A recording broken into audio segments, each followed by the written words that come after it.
If you're into crypto, you need to really study what I'm about to say.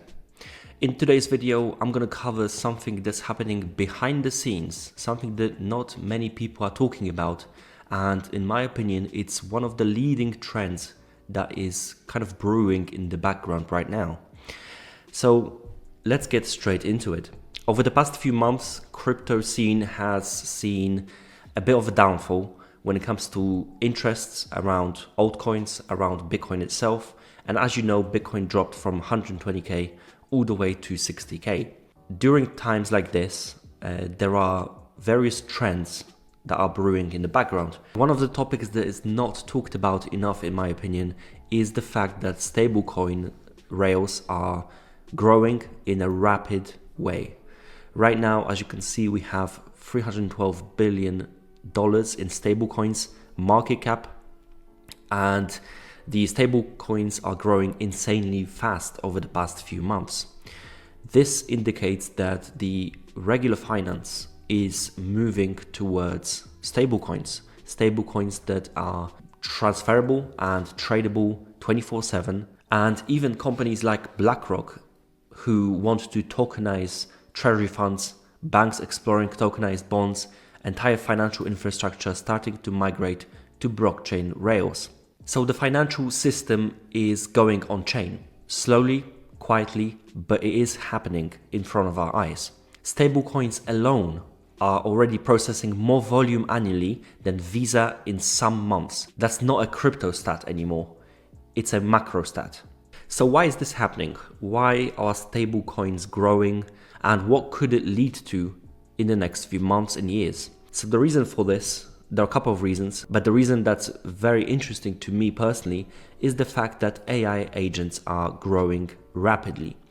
AI is a topic which gets a lot of attention, and the current state of AI agents when it comes to OpenClaw, Claude Code, Claude Cowork, and all these tools is that they are getting better and better.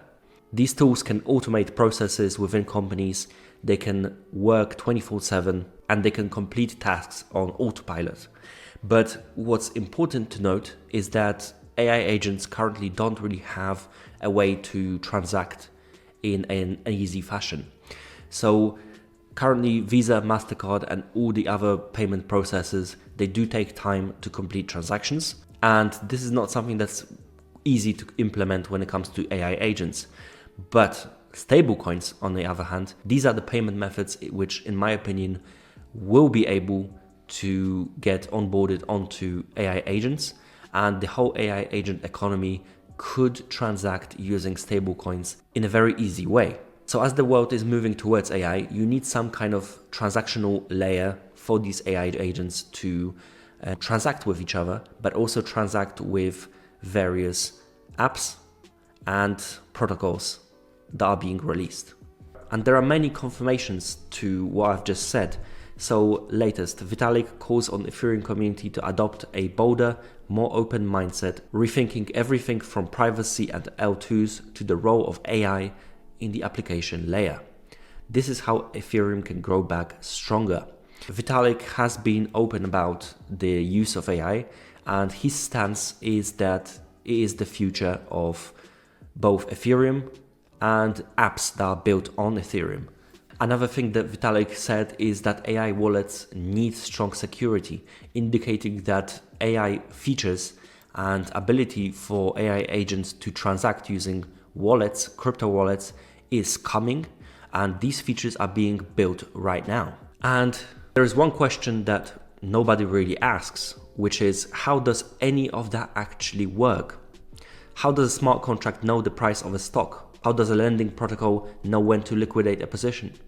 How does a stablecoin know it's actually pegged? So everything that is being built for AI to be able to transact, these things require data. And the answer to this question is oracles, every single time. You can look at oracles and oracle providers as an actual backbone of every app that's being built on chain. Every protocol, every app, they all require verifiable data.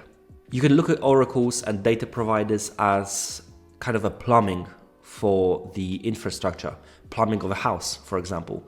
If a house doesn't have plumbing, it becomes a swamp. So in my opinion, oracles are the most undervalued layer in crypto right now. Not because the tech is hard to understand, but because infrastructure is boring to talk about.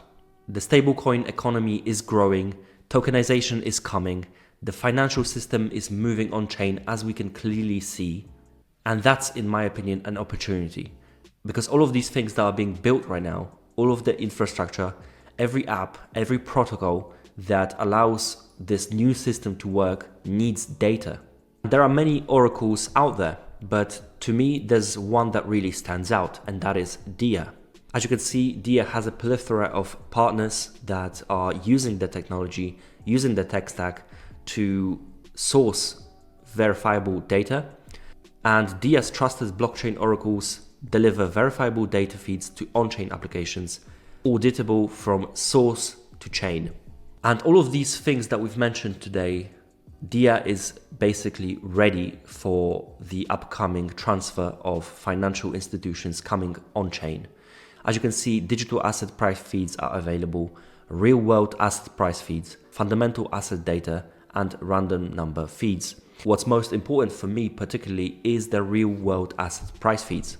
This is because, as we said at the beginning, BlackRock is going into tokenization very, very heavily, and many other players will follow suit.